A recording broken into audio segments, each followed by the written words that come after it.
Hey everybody, welcome back to my channel. If you are new here or just stopping by, hi, my name is Jennifer and I'd love it if you stick around and subscribed. My air just turned on, but I do a giveaway every 100 subscriber mark and we are really close to 600 when I am filming this video, so feel free to subscribe, get in on a giveaway.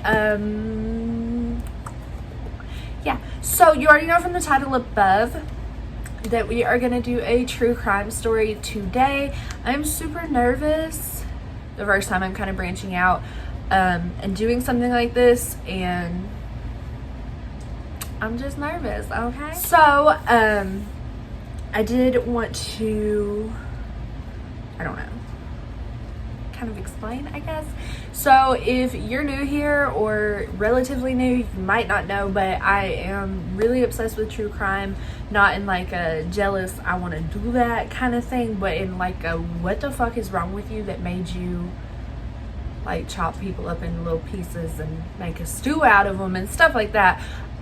That's where it comes in for me. I'm so like confused on why people would do that, or like what causes them to be like, you know what sounds like a great idea, murdering 12 people. So typically my channel is more of nursing school, mom life, and beauty, but I just wanted to try this out. Obviously I watch a lot of true crime on YouTube. Here lately I've been obsessed with Brittany Vaughn. I just found her and I literally scrolled all the way back on her YouTube and found her very first true crime video, and I've been working my way through all of hers. I watch Bailey Sarian, Stephanie Harlow. I watch all the big true crime people on YouTube for the most part. Eleanor Neal.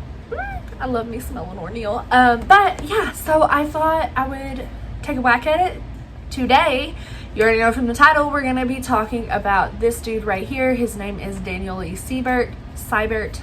I'm going to call him Siebert. He's fucking crazy. Like, something in his head did not connect or was over connect. Something went wrong with that little man. He is crazy. Okay, so we're going to be talking about this dude right here. Daniel Lee Siebert. Might be called Siebert. I'm going to say Siebert, okay? He was born June 17th in 1954 in a tiny little town, Mattoon, Illinois. I've never heard of it. Maybe you have. Maybe you're from there. I don't know. So he was born to Erwin Siebert and his mom, whose name I could not find freaking anywhere. No matter, we're moving from there. So he was born, cute little baby, little daddy boy, and for some reason his dad, something was wrong with his daddy too, and he had a really rough upbringing. At least his very early childhood years were super rough. His dad was just an asshole. Like, there's no other way to describe it. He was severely abusive to little Daniel. That included beating him with a bullwhip, and to the day that Daniel died, he actually had scars still from being beaten by his dad. He was molested. His dad would force him to wear women's underwear and urinate on him. I don't understand. I've never understood child abuse, and then when I had my daughter, I really don't understand. I don't get it. But so Erwin was a complete and utter jackass, and I can only assume from how Erwin treated his son that his wife was also probably abused. When Daniel's 11 in 1965, his mom finally is done, and I don't know if it was the abuse that Daniel was going through. I don't know if it was because she was probably being abused too. I'm not really sure what finally like connected in her head that was like, this is no. So she finally left Erwin and she took Daniel with her, which was good. That meant Daniel had a chance to hopefully heal from all of this abuse that he has been through and just the outrageous shit that was going on in his life. And in 1966, the next year, his mother remarried, and I'm not really sure if Daniel did not like his new stepfather or if his stepfather did not like him. I can really only assume that his mom did not have the best choice in men if she's, you know, had a baby with Erwin and been there while he is severely abusing their child. But no matter, Daniel skirts in 1966 when he is 12 years old. He just leaves. He runs away. And there's not really a whole lot known about his time after he ran away until all the way in 1972 when he is 18 years old. He pops back up. We can really only assume that when he was on the streets, he turned to a life of crime. He did the best he could, but he was probably homeless and just running the streets doing some hood rat shit, which, I mean, in his head, that was probably better than staying at home with his mother and his new stepfather that, you know, obviously wasn't working out for him, or it had to be better than going back home to Irwin, his father, and being abused more. In 1972, Daniel Lee Siebert joined the Marines under a fake name. I don't know why he decided to join under the name Daniel Marlowe. Who is Marlowe? We don't know. Why did he change his name?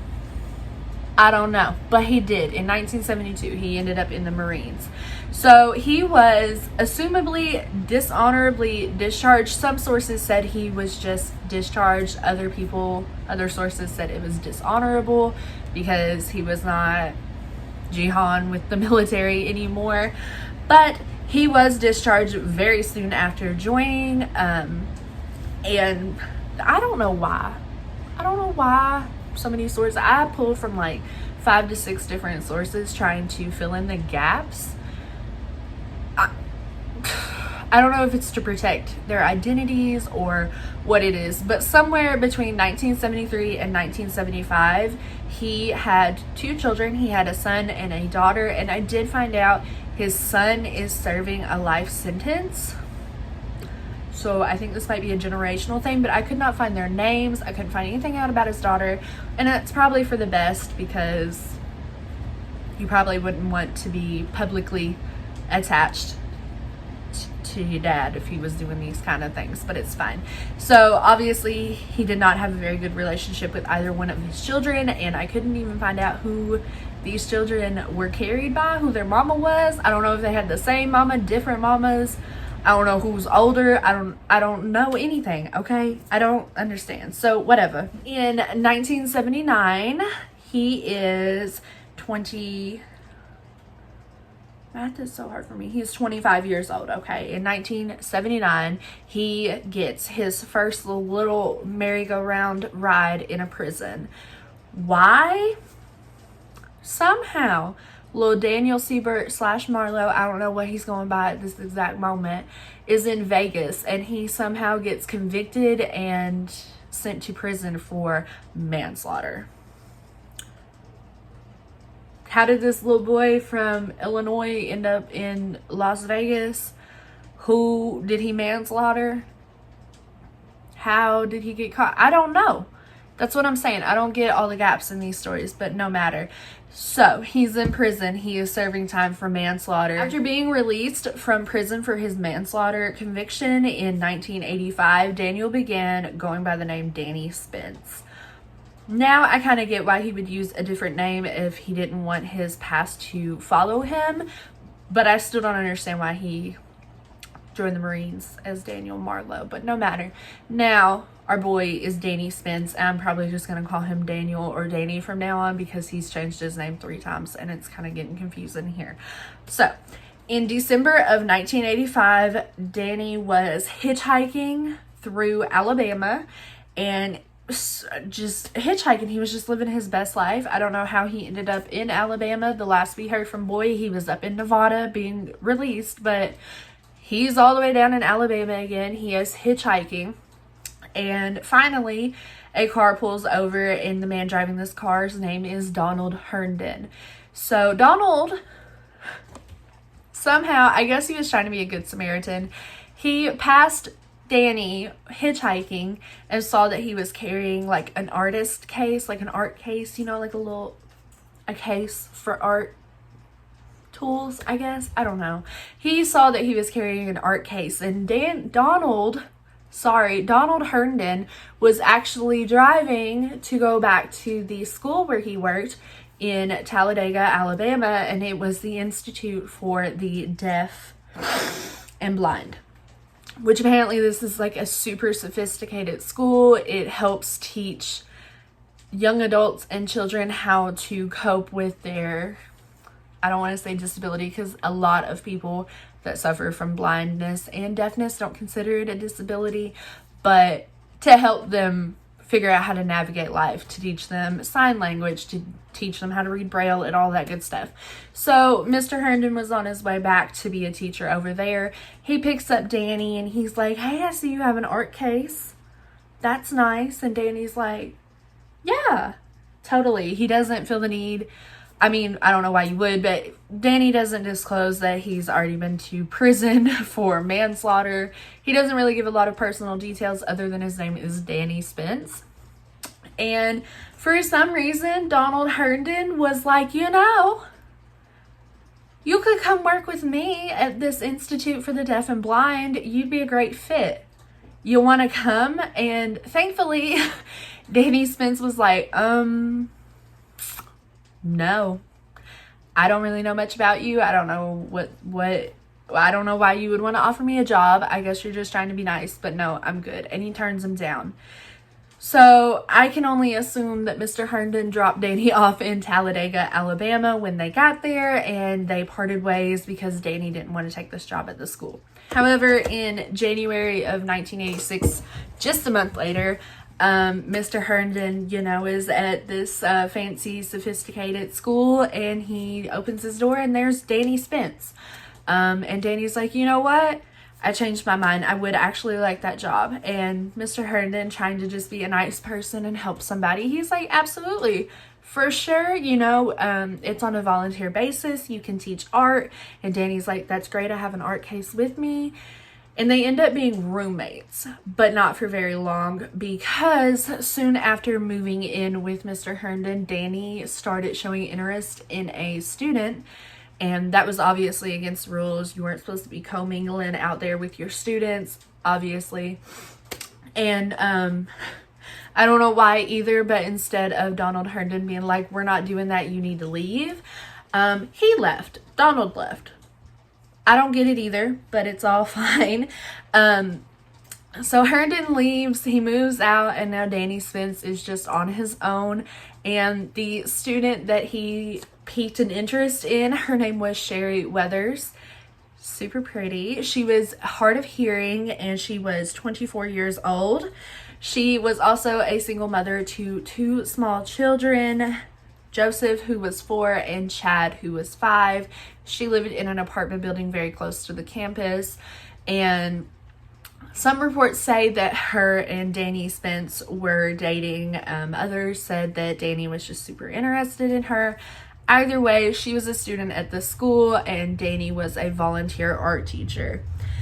So, for some reason, I'm leaning toward they were actually dating, because Danny knew where she lived, and one night he just showed up, February 19th, just a month later. He's got this thing with months, but the next month, Danny shows up at Sherry Weathers' house, and he's like, hey, how you doing? We don't know what happened or what prompted him to do what he did. We just know what happened, like, in the aftermath. For some reason, this little pop-up visit, I don't know if she wasn't expecting him or if they got into an argument or what it was, but Danny ended up strangling 24-year-old Sherry Weathers and not being nice to her body afterward. Obviously, if you're going to strangle somebody, you don't really have a regard for them. And sadly, her 2 children, her 2 sons, Joseph and Chad, were included in this murder. I don't like it when babies get killed, okay? He ended up raping and strangling Winters and her 2 children, and then he was trying to, I guess, leave this scene vamoose before somebody saw him, and he accidentally ran into a woman, Linda Jarmin. Linda Jarmin was also a student at this school, and I would only assume if she is a student at the school as well, she knows who he is. So while they were passing, I guess Linda was like, hey, Mr. Spence. And somehow Danny Spence ended up getting Linda Jarmin into her apartment with him, and she met the same fate. She was strangled, she was raped, she was beaten, and that's just ridiculous. And also, can I just interject? I know he's going by the same name and everything, and this is back in like the 80s, so they probably didn't have background checks like they do now, but I just feel like they should have vetted this man a little bit more before they were like, yeah, come work at this school. We don't know anything about you. We don't even know where you're from, dude. We just picked you up on the side of the road. But we're moving on. So he's killed 2 students, and one of those students 2 children, and he ends up leaving that night with Linda Jarmin's car. So throughout the next week, obviously Sherry Weathers has not shown up to class, neither has Linda Jarmin, and Sherry's teachers ended up calling her apartment complex and was like, could you just like maybe check on her? It's really unlike her to not be showing up to class, to not call, to not let us know what's going on. She is not normally like this. The apartment manager is like, yeah, for sure, no problem. I'll go right now. And I'm not sure. I've lived in an apartment complex, and this is not how things happen where I lived, but this is also many years after this has happened. Somehow the apartment manager ends up realizing that Sherry Weathers is either not at home or not answering the door, so he just decides to let himself in and check things out, I guess, to make sure she's okay and not, hurt or sick. And sadly, this apartment manager walked into her apartment and was trying to, like, Sherry, Miss Weathers, it's just me, the apartment manager guy. I don't know. And he was just like stumbling through her apartment, and nothing really seemed out of place until he got in the bedroom. The bed was kind of not made, but like the blanket was straightened out over it, and he was like, oh, she's just in bed, she's sick or something, she's asleep. He pulls back the blanket, and there is poor little Sherry Weathers dead and strangled, and obviously she has been gone for a week, so she's not looking the best. And her 2 children are sadly snuggled in beside her under the blanket, dead as well. So obviously, the apartment manager is like, I did not sign up for that. He leaves. He calls the police. He's having, I could only assume, some heart palpitations or something, because I would be absolutely freaked out. And then when the police arrive and they're questioning the apartment manager, he's like, actually, there's another student from this school, and I haven't seen her in a while. She's actually been reported missing. Do you guys want to go check her apartment? Like, just to be on the safe side. And obviously the police are like, yeah. Which, let me just interject here. If Linda Jarmin had already been reported missing to the police, why had the police not already been to her apartment? Unless like that day she was reported missing. I couldn't find what day she was reported missing. But typically when somebody's reported missing, the police start at their house, or like pretty close to the beginning. They somehow end up where that person is living. But no matter. So the police are like, yeah, if there's somebody else missing, we should probably check out their apartment too. They open the door, and girl, Linda Jarmin, right there. Beaten, raped, strangled, and dead. Her TV has been left on, and the police are like, well, that's 4 dead bodies in like half an hour. We should probably look into this a little more. So they go down in the parking lot, and they've called reinforcements, and then they somehow realized that Linda Jarmin's car is not in the parking lot. And the apartment manager is like,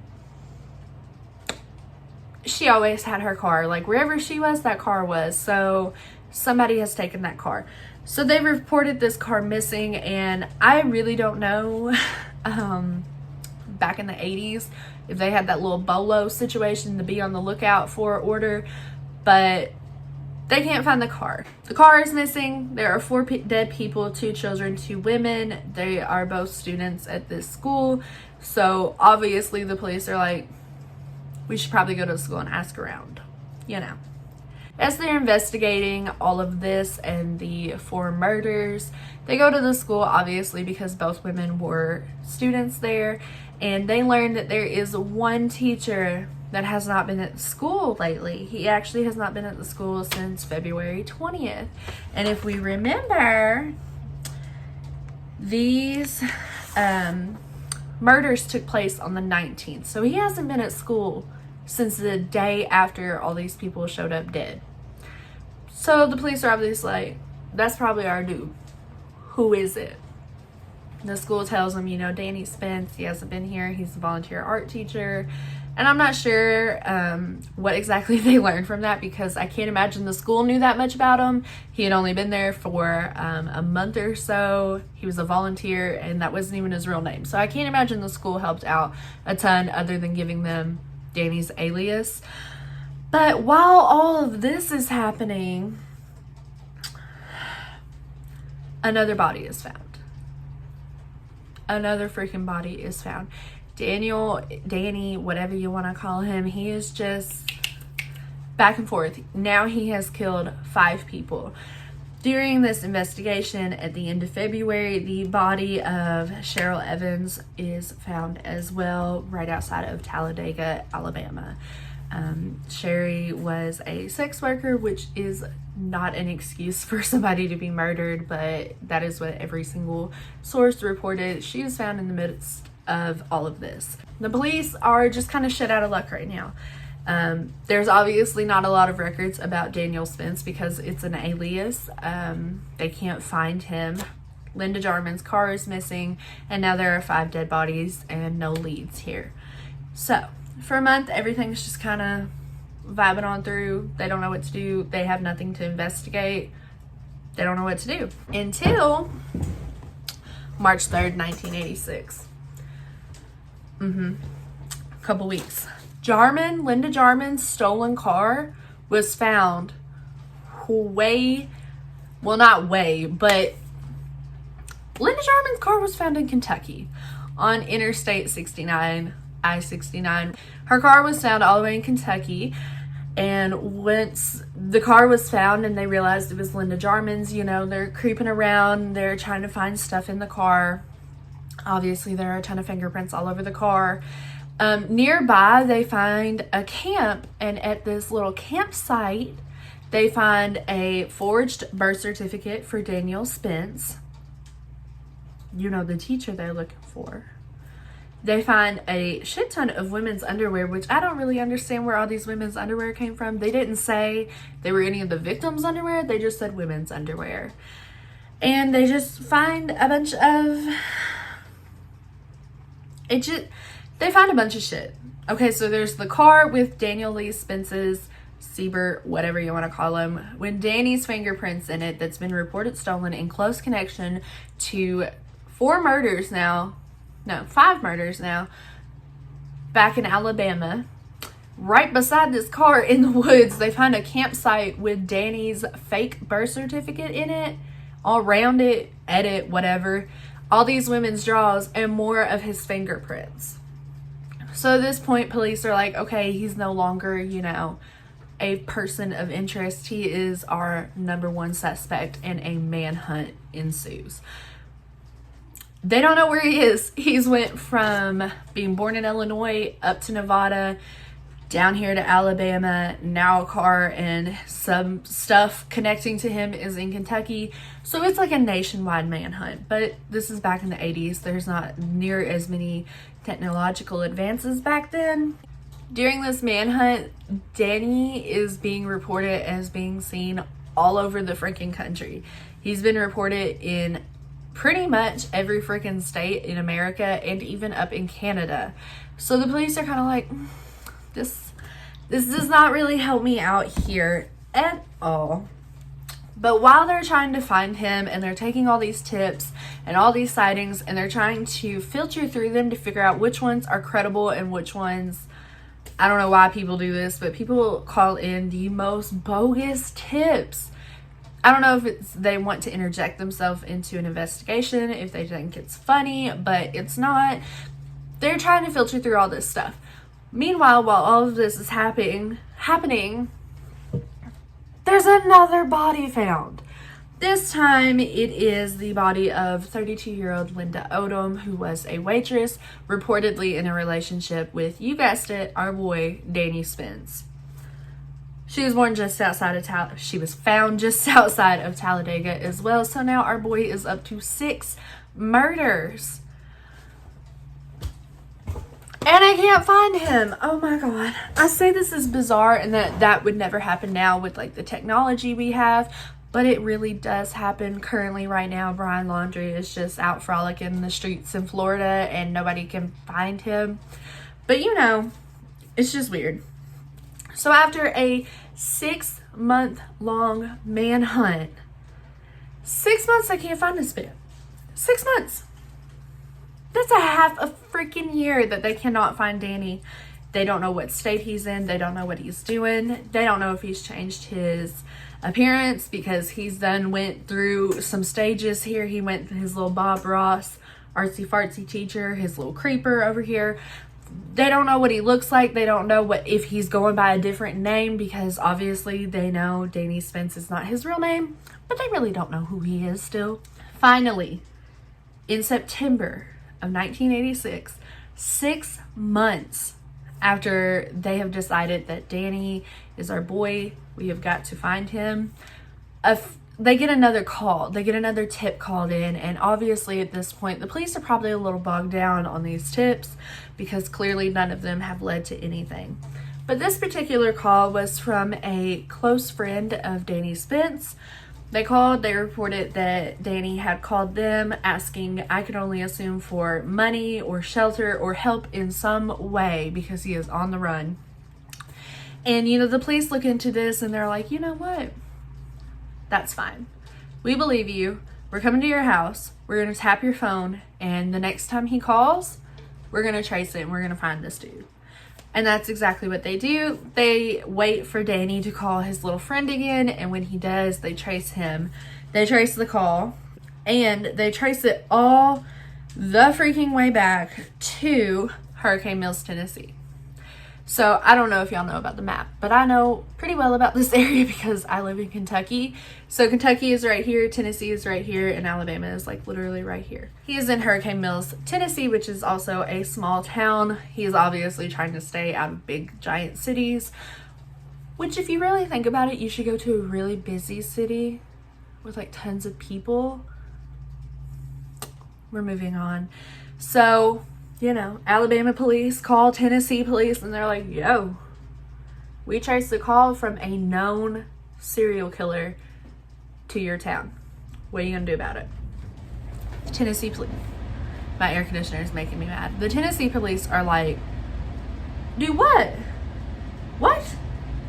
This tiny diner? So they're like, oh hell no. They go to the tiny diner.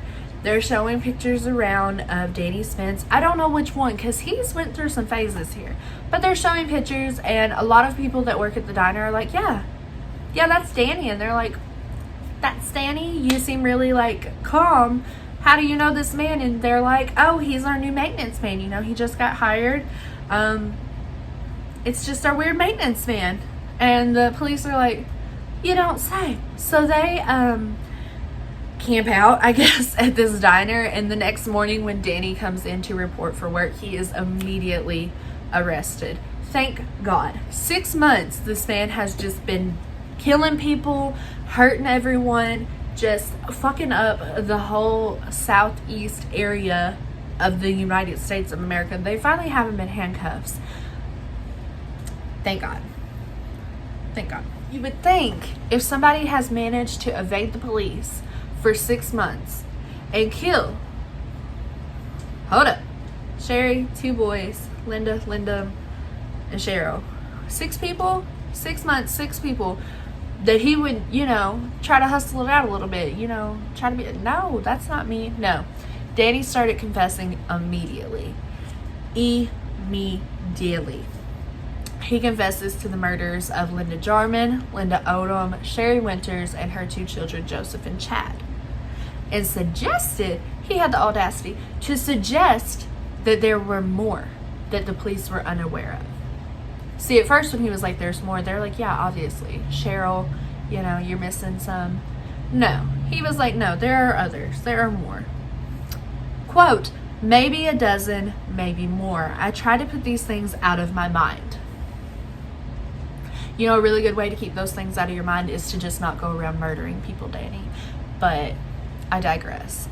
So in 1987, he confessed to being the LA South Side Strangler. Yes, we're all the way back on the West Coast again. He confessed to being the LA South Side Strangler. There were 2 murders attributed to the South Side Slayer in LA in 1985. 28-year-old Gidget Castro, that is a great name, we love it, and 19-year-old Nessa McElrath, which the LA Sheriff Sherman Black confirmed that Danny was likely guilty of these crimes. He was reported to be living out there in LA at that time, and he is confessing he knew certain things about the crimes that were never reported into the media. Danny boy, while he's just singing like a freaking canary, I don't know, it might just be me, but if I've been arrested and they can like no shit connect me to a couple murders and I'm already going down for those, I wouldn't be like, you know what, you got me. I killed all these other people. You know, I've actually killed on the other side of the country. Y'all are dumb. Let me tell you about all the shit I've done. I would not. I'd be like, yeah, you got me for 2 murders. Cool. That's it. That's all I know. But he was not. Danny said that he reportedly targeted sex workers in the area because people, you know, most of the time that is a high risk job to be doing. And most of the time, because of that high-risk lifestyle, they weren't necessarily reported missing as quickly. And when they were finally reported missing, police tended to not take those reports seriously. They took them seriously. They did not investigate them with a priority to find those people. And Danny also said that he targeted sex workers for their money so he could kill them. They wouldn't be reported missing for a while, and when they were reported missing, you know, no one would miss them, and then he could take their money and continue on his married day. So Danny was also charged with the 1986 murder of 57-year-old Beatrice Mcdougall, who was found strangled in an Atlantic City hotel room. The boy is all over the map. I don't know. I know he's attributed it to Alabama's worst serial killer because, like, that's where he died and everything, but damn, the boy was all over America. I don't understand how he got away with this for so long, other than the fact that he just kept bing-bonging around the country. But he has now had another murder put on him.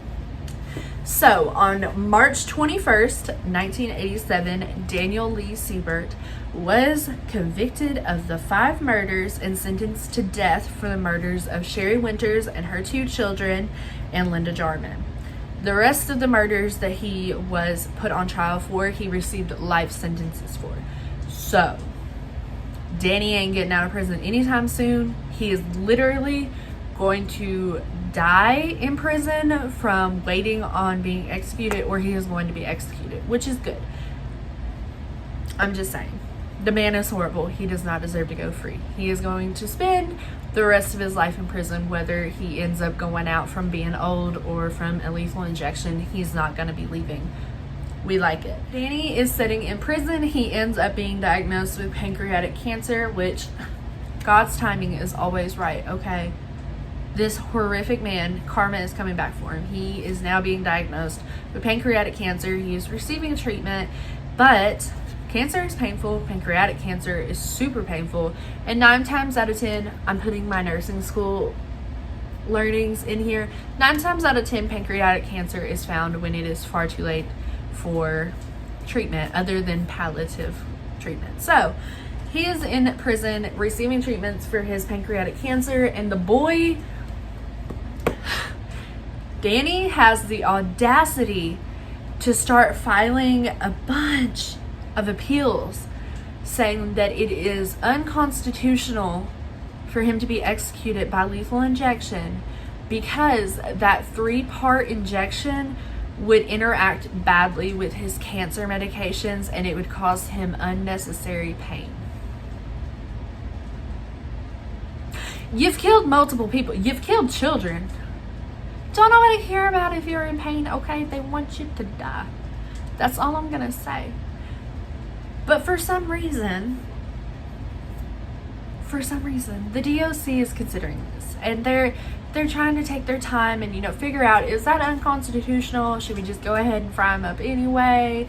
What do we do here? However, how freaking ever, his original, well, not his original, but one of his original execution death days was set to be October 25th in 2007. Yes, we are all the way in 2007. That is how long the boy has appealed. He kept appealing, and they'd be like, nope, you're getting executed, and he'd keep on and keep on all the way until now. His death day, his execution day, is all the way in 2007. And he's still appealing. He is still going on about, that would not be fair to me. It would cause me unnecessary pain. No, you can, I don't need unnecessary pain, even though I've killed, like, what is it, 7 people now? Actually it's 9. I forgot about the LA ones. I've killed 9 people, reportedly, but I don't deserve unnecessary pain. Child, don't nobody care if you're in pain. Anyway, we're moving on. Before the boy could be executed, okay, because he keeps on with these appeals constantly.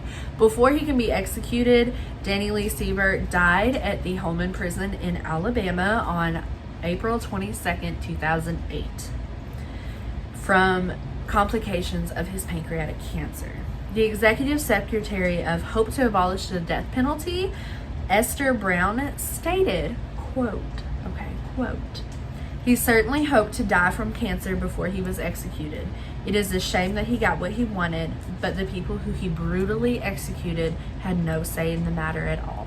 And that is the injustice of this.